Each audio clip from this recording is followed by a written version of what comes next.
शिरपुर नामक एक बस्ती थी जिसमें हिरण्यक नामक एक शिकारी रहता था। वह अपनी पत्नी और बेटे के साथ रहता था। वह रोज जंगल में जाता और हिरन, सुअर या अन्य पक्षी में से जो भी मिल जाता उसका शिकार करके बाजार में बेच देता था और उसके बदले कुछ पैसे मिल जाते। अपने घर की ओर आता था। घर पे पत्नी और बच्चा राह देख के बैठे थे। सुनिए जी, अपना खेत है, उसी में मेहनत कर, जो भी अनाज पकेगा हम उससे अपना गुजर बसर कर लेंगे। यह पक्षी और प्राणियों को मारना पाप है जी। कैसा पाप? उन पक्षियों और जानवरों को मार के तो हमारा घर चलता है। मैं जो दूसरों के खेतों में काम करके पैसे लाती हूँ उससे हमारा घर चलता है, आपके पाप के पैसों से नहीं। चलो ठीक है, कल से मैं शिकार पे नहीं जाऊंगा और अपने खेत में काम करूंगा।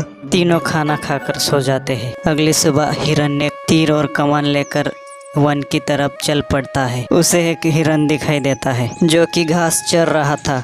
उसने बड़ी ही सावधानी के साथ तीर को कमान पर चढ़ाया और निशाना साधकर तीर छोड़ दिया। तीर सीधा हिरन को जाकर लगा। हिरन वही तड़प तड़प कर मर गया। अगले ही पल हिरन के पास जा पहुंचा और उसे उठाकर घर की ओर जाने लगा। चलते चलते उसे एक बड़े सींगों वाला सांभर दिखाई देता है। हिरण्य बहुत खुश हो जाता है। आज तो बड़ा अच्छा दिन है, लगे हाथ क्यों ना सांबर का भी शिकार कर डालूं। दोनों के मांस से मुझे काफी धन प्राप्त हो जाएगा। यह सोचकर उसने हिरन को नीचे रख दिया और सांबर पर निशाना साधकर तीर छोड़ दिया। तीर लगने के कारण सांबर घायल हो गया। सांबर को क्रोध आ गया। वह हिरण्य की ओर झपटा। उसने बड़े ही जोरदार टक्कर हिरण्य की कमर पर मारी। हिरण्य दूर जा गिरा, मगर इतने पर सांबर का गुस्सा शांत नहीं हुआ। हिरण्य पीड़ा से कराहता हुआ किसी तरह अपने घुटनों पे बैठा।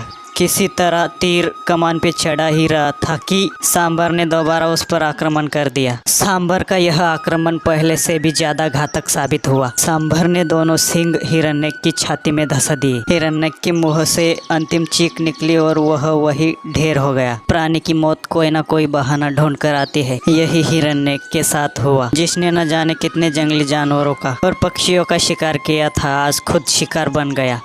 सांबर भी जमीन पर गिर पड़ा। सांबर ने मरते मरते एक सांप को मौत के मुंह में पहुंचा दिया। हुआ यह कि सांप जैसे ही खाने की तलाश में अपने बिल से बाहर निकला, वैसे ही तड़पता हुआ सांबर उस पर गिर पड़ा। सांबर के नीचे दबकर सांप भी कुचला गया था। अब उस पेड़ के नीचे 4 शव पड़े थे, हिरन, शिकारी, सांबर और सांप। तभी भोजन की तलाश में निकला हुआ लोमड़ी वहां पर आ पहुंचा। 4 प्राणियों के शव देखकर उसकी खुशी की सीमा न रही। वह खुशी के मारे सोचने लगा, इतना सारा मांस तो मैं 1 महीने में भी नहीं खा पाऊंगा। चलो अब काफी दिनों तक शिकार के लिए इधर उधर नहीं भटकना पड़ेगा। मैं सारा मांस अपनी गुफा में छुपा दूंगा और आराम से थोड़ा थोड़ा खाया करूंगा। तभी लोमड़ी को एक विचार आया। यह सब बाद में सोचा जाएगा, पहले अपना पेट तो भर लूं। उसने पेट भरने के लिए मुंह आगे बढ़ाया, लेकिन रुक गया।